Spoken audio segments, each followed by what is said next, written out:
Bismillahirrahmanirrahim. Assalamualaikum warahmatullahi wabarakatuh. Alhamdulillah wassalatu wassalamu ala Rasulillah wa ala alihi wasahbihi wa man walah. Amma ba'd. Insyaallah hari ini kita teruskan mata pelajaran Mahar Al-Quran di kata 5. Kita masih lagi dalam pelajaran yang pertama dan bawah tajuk Al-Waqfu. Okay. Kita dah bincang pengertian kemudian Al-Farqu, kemudian Ara'ul Ulama, kemudian Aqsamul Waqfi wa Hukmuhu.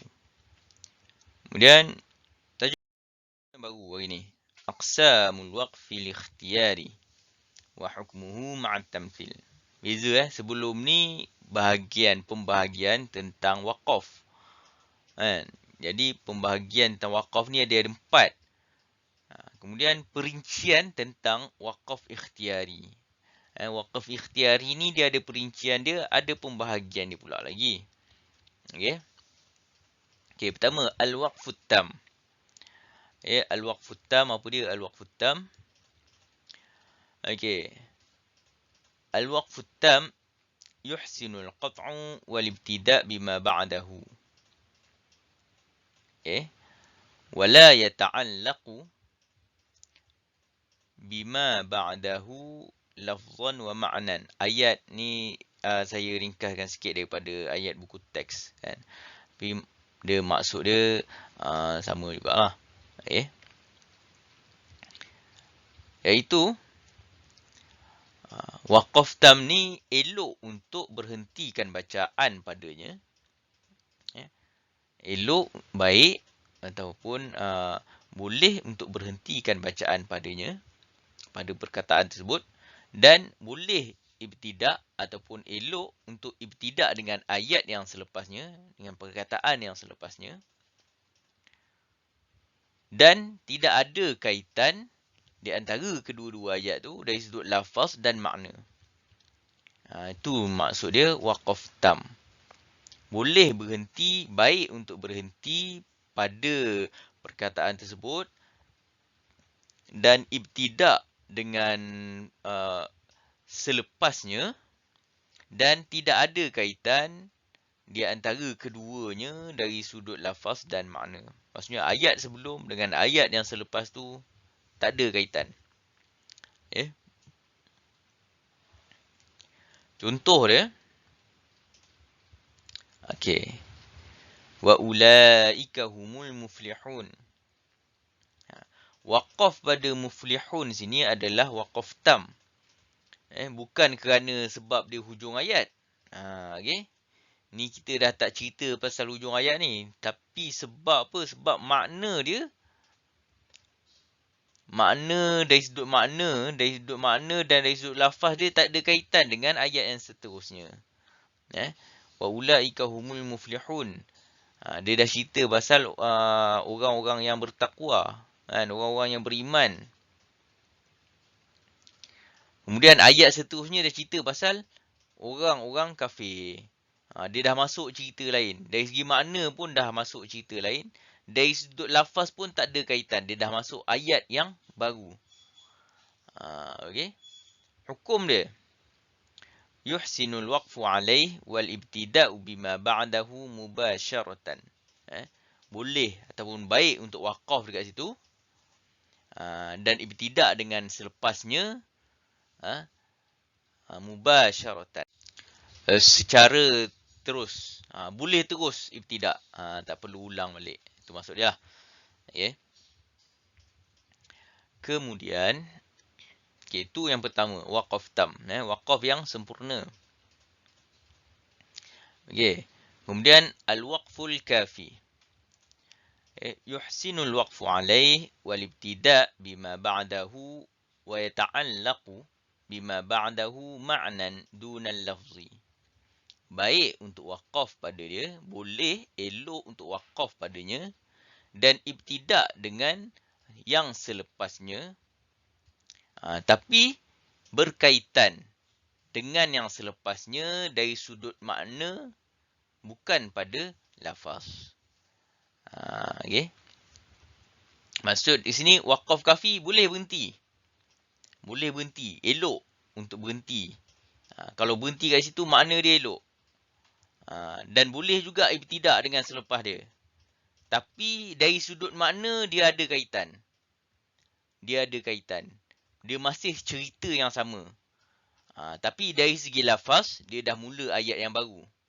Dari segi lafaz, ayat yang baru. Tapi dari segi makna masih lagi berkaitan dengan ayat yang sebelum. Contoh. Okay, berhenti waqaf pada la yu'minun. Situ adalah waqaf kaf. Okay. Kemudian ibtidak dengan khatamallah. Boleh ibtidak. Tapi dia dikira waqaf kaf. Kerana apa? Kerana ayat yang selepasnya masih lagi menceritakan perihal orang-orang kafir. Okay. Ayat nombor 6 tu dia cerita pasal orang-orang kafir. Kemudian ayat ke-7 dia masih lagi cerita pasal orang-orang kafir. Dia dah masuk ayat yang baru. Dia masuk ayat yang baru. Tapi dari segi makna dia masih ada kaitan dengan cerita yang sebelum. Maksudnya dalam satu cerita. Ayat yang baru tapi masih dalam satu cerita. Okay. Waqaf tam tadi cerita baru, ayat pun baru. Dia dah tak cerita dah pasal orang bertakwa, orang beriman ni. Dia cerita pasal orang kafir pula. Dah cerita baru. Waqaf kaf ni dia masih lagi cerita yang sama. Tapi dia dah masuk ayat yang baru. Okey. Okey, hukum dia sama macam waqaf tam. Yuhsinul waqfu alaih wal ibtida'u bima ba'dahu mubasharatan. Boleh waqaf, baik untuk waqaf, elok untuk waqaf. Dan juga boleh ibtidak dengan selepasnya secara terus. Tak perlu ulang semula. Okay. Itu waqaf kaf. Okay, yang ketiga. Al-waqful hasan. Waqaf hasan. Okay. Yuhsinul waqfu alaih liifadati ma'na al-kalami bih. Wala yuhsinul ibtida' bima ba'dahu lita'alluqihi bihi lafzan wa ma'nan. Okay. Okay. Maksud dari sini, boleh untuk berhenti. Baik untuk berhenti. Sebab apa? Liifadati ma'nal kalami bih. Kerana maknanya boleh difahami. Boleh berhenti kerana maknanya boleh difahami. Tapi, wala yuhsinul ibtida' bima ba'dah. Tapi tak boleh ibtidak dengan ayat yang selepasnya. Tak boleh ibtidak dengan yang selepasnya. Okay. Sebab apa? Li ta'alluqihi bihi lafzan wa ma'nan. Sebab ada kaitan. Ada ikatan di antara kedua-dua ayat dari segi lafaz dan dari segi makna. Jadi waqaf hasan ni maksud dia apa? Boleh berhenti tapi tak boleh nak ibtidak. Kalau nak ibtidak, kena ulang balik dengan ayat yang perkataan yang sebelum baru baca sambungkan wasal. Sebab apa? Waqaf hasan ni makna dia bagus. Makna dia baik. Makna dia elok. Tapi bila ibtidak, ibtidak tu dia tak cantik. Ibtidak tu bukan ibtidak yang sempurna. Tergantung. Ibtidak tu ayat dia akan tergantung. Sebab apa? Sebab ibtidak ayat selepas dia tu, dia ada kaitan dengan ayat yang selepasnya. Okey? Contoh. Alhamdulillah. Waqaf pada Alhamdulillah. Makna dia elok. Boleh difahami. Tak ada masalah. Tapi bila nak ibtidak dengan Rabbil Alamin, ayat dia jadi tak cantik. Tiba-tiba Rabbil Alamin. Okay.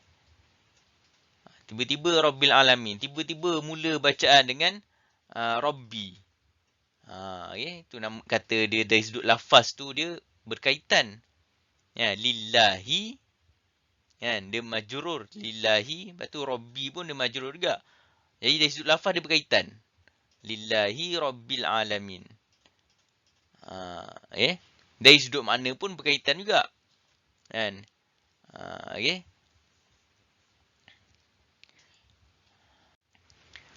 Dari sudut makna takkan terus-terus baca Tuhan sekalian alam kan. Siapa? Allah. Nak cerita Allah Tuhan sekalian alam. Jadi dari sudut makna dan lafaz tu dia tergantung. Sebab dia ada ikatan, ada kaitan. Tapi nak waqaf boleh. Cuma tak boleh ibtidak. Okay. Dan waqaf pada alamin pun hasan juga sebenarnya. Rabbil alamin. Kan? Rabbil alamin. Kalau ibtidak ar-Rahmanir Rahim. Dari sudut lafaz dan dari sudut makna pun berkait dan terikat juga. Kan? Ar-Rahmani. Okay. Jadi, tapi sebab apa boleh ibtidak kat situ? Sebabnya al-alamin tu hujung ayat. Jadi ibtidak pada ar-Rahman tu walaupun dia waqaf hasan, walaupun al-alamin tu dia waqaf hasan dan ibtidak pun ibtidak hasan, tapi dibolehkan sebab situ ada hujung ayat. Sebab itu adalah hujung ayat dan ada khilaf dekat situ. Jadi tak ada masalah dan tak ada isu dekat situ lah. Cuma nak jelaskan al-alamin pun waqaf hasan juga. Okay. Okey. Hukum dia yuhsinul waqfu alaih. Okey, wa yatatallabul aud. Okey. Yuhsinul waqfu alaih wa yatatallabul auda ila ma kana qablahu lilibtida. Boleh waqaf. Boleh waqaf dekat tempat tu. Tapi dituntut kepada pembaca untuk ulang balik perkataan yang sebelumnya sekiranya nak ibtidak. Okay. Waqaf pada waqaf hasan ni boleh. Tapi bila nak ibtidak, dia kena ulang balik perkataan yang dia waqaf tu. Barulah dia sambung dengan ayat yang selepasnya. Okay. Okay. Kemudian al-waqful qabih. Okay. Al-waqful qabih. Al-waqfu ala kalamin lam yatimma ma'nahu lita'alluqihi bima ba'dahu lafzan wa ma'nan ma'adamil fa'idah atau ifadatil ma'nal fasid. Apa dia waqaf qabih ni? Waqaf qabih ni waqaf pada ayat ataupun pada ayat lah. Pada ayat yang tidak sempurna maknanya. Kerana berkait, terikat dengan lafaz yang selepasnya. Dengan lafaz yang selepasnya sama ada dari sudut lafaz dan makna. Bukan sama ada, dari sudut lafaz dan makna. Okay. Waqaf pada ayat yang tidak sempurna maknanya. Kerana apa tak sempurna? Kerana terikat ataupun berkait dengan lafaz yang selepasnya dari segi lafaz dan makna. Okay. Ma'adamil fa'idah. Okay. Dan tak difahami maknanya. Tak difahami maknanya. Au ifadatil ma'nal fasid. Ataupun memberikan makna yang rosak. Makna yang tak elok. Okay. Contoh dekat sini, waqaf pada hasanan. Waqaf qabih. Tak boleh berhenti dekat hasanan. Hukum dia, la yajuzu ikhtiyaran wa yajuzu ittiraran. Okay. Tak boleh nak waqaf. Saja-saja nak waqaf, tak boleh. Okay. Tapi kalau terpaksa, putus nafas sampai kat hasanan tu. Kalau orang contoh dia nafas pendek. Dia nafas dia pendek sampai kat hasanan tu dia tak sampai nafas dia berhenti hasanah. Tapi dia kena ulang balik. Qardan hasanan yudha'ifhu lakum. Okay, itu maksud dia waqaf qabih. Sekiranya dia terpaksa ada darurat, dia boleh berhenti. Tapi saja-saja nak berhenti kat situ tak boleh. Itu dia waqaf qabih. Okay. Okey, sekian saja untuk pembahagian wakaf ikhtiari dan hukum dia dengan contoh. Uh, Sekiranya ada soalan keluar, dia tanya apa hukum. Dia tanya apa hukum wakaf pada sekian-sekian tempat. Hukum dia sama apa? Sama ada harus, la yajuz ataupun yajuz, hasan, yuhsinul waqfu alaih. Kena jawab macam tu. Eh? Sebab ada setengah pelajar dia bila tanya apa, bila bagi ayat, bila bagi contoh, bila tanya hukum, dia akan jawab waqaf tam.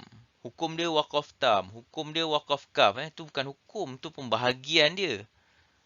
Hukum dia sama ada harus ataupun tidak harus. Ataupun hasan. Okay. Harap pelajar boleh ingat. Okay. InsyaAllah kita sambung lagi lepas ni. Kita akan sambung tajuk baru yang lain. InsyaAllah. Wallahualam. Assalamualaikum warahmatullahi wabarakatuh.